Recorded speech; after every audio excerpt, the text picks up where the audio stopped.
Shalom, shalom. Welcome back to this channel. If you're hungry for more of God's presence and power in your life, today's message is going to stir something deep in your spirit.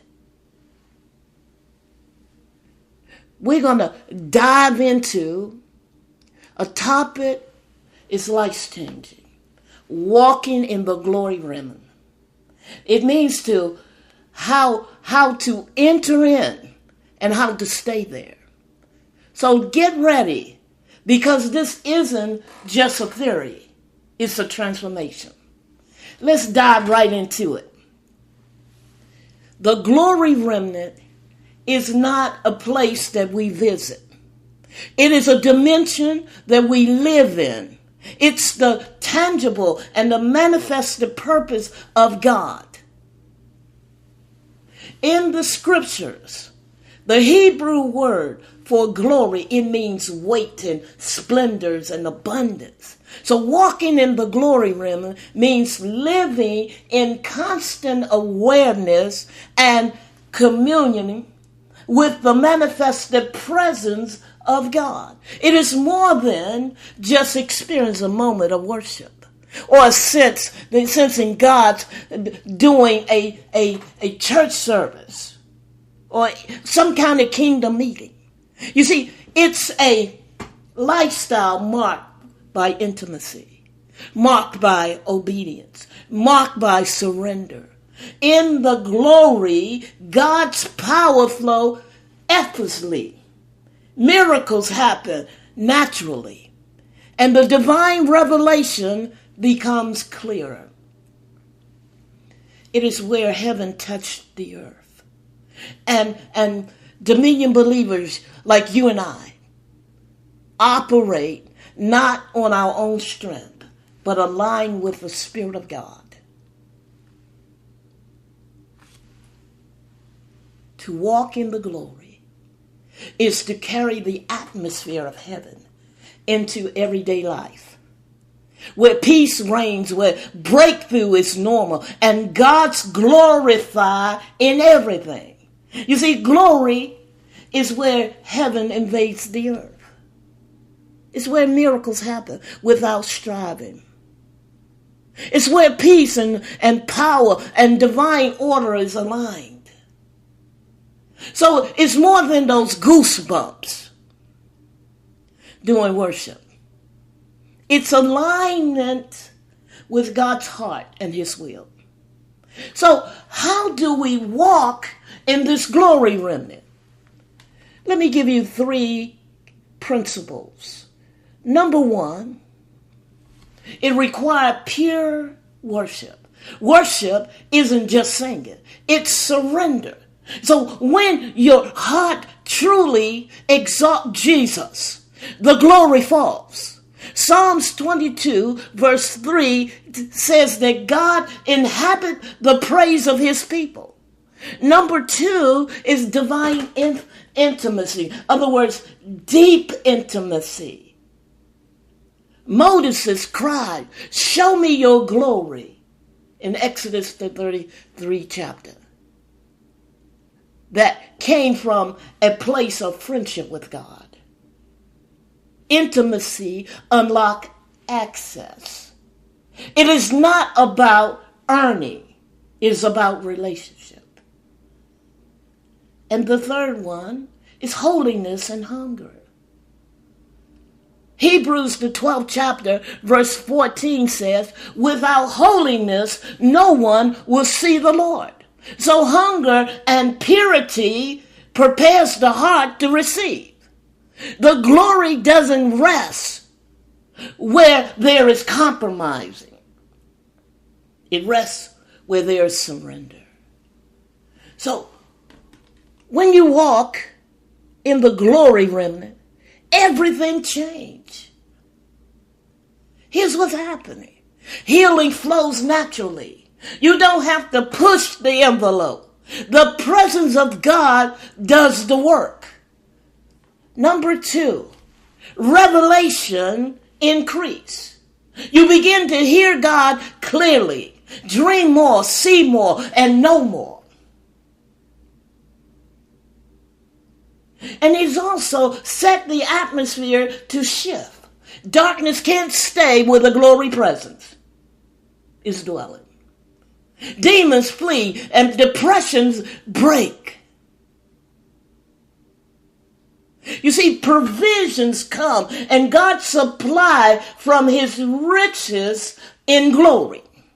The glory remnant unlock the resources you never imagined. You begin to live from heaven to earth, not the other way around. You see, a powerful biblical example of one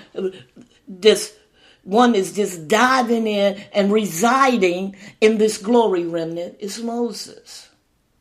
In Exodus, the 33rd chapter, verse 18, it tells us, "Show me your glory." And he said, "That I will make all my goodness pass before you, and I will proclaim the name of the Lord before you, and I will be gracious to whom I will be gracious. And I will have compassion on those that I will have compassion." So Moses didn't just visit God's presence, he dwelled in it. On Mount Sinai, he boldly said, "Show me your glory." God responded by allowing his goodness to pass before Moses, covering him with his hand and proclaiming his name. Moses spent 40 days and nights in the presence of God without eating or drinking, completely sustained by glory. You see, when he came down from the mountain, his face shone with the radiance of God's glory. So much so that the Israelites were afraid to come near him. He had to wear a veil over his face because the tangible glory that resided on him. Now here's the take from this. Moses became a carrier of the glory remnant, not just a visitor. He lived in deep communication with God and was transformed by his presence. His life is a prophetic picture of what it means to dwell in the glory and be forever changed by it. So walking in the glory isn't about hype. It's about consistency, cultivating a secret place, staying saturated in the word, and surrounding yourself with people who carry the presence. And most important, staying humble. The glory isn't ours, it's his. When we honor him with our life, he honors us with his presence. And once you have tasted the glory, you'll never settle for anything less. Now, if this message has stirred you up today, I encourage you, don't just listen. Go and seek him. Step into the glory remnant. And watch your life become a resting place for heaven.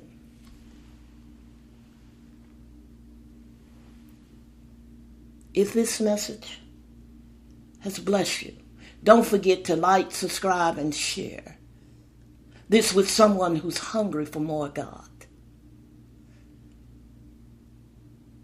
And send me a comment and tell me how you pursue the glory of God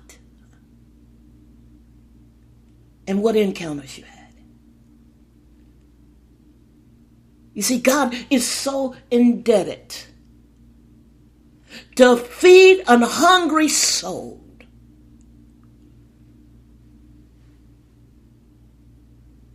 One who is so thirsty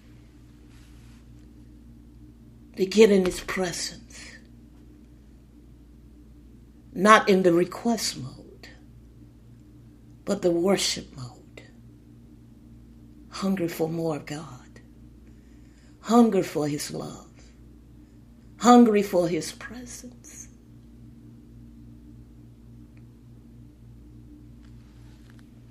Hungry in a way that you stay thirsty. You stay hungry. And you live that pleasing life before the Father. Again, I want to thank you for watching, and until the next time, walk in his presence and live from his glory. And let's be a generation that will carry out the life, the love, and the plan of God to the fullness until the whole earth is filled with his glory. And so let's depopulate hell and overpopulate heaven. And let's give God all the glory. Until the next time, you be amazing, and you have an amazing day. And remember, you have victory in Jesus. Live your best life. Shalom, shalom.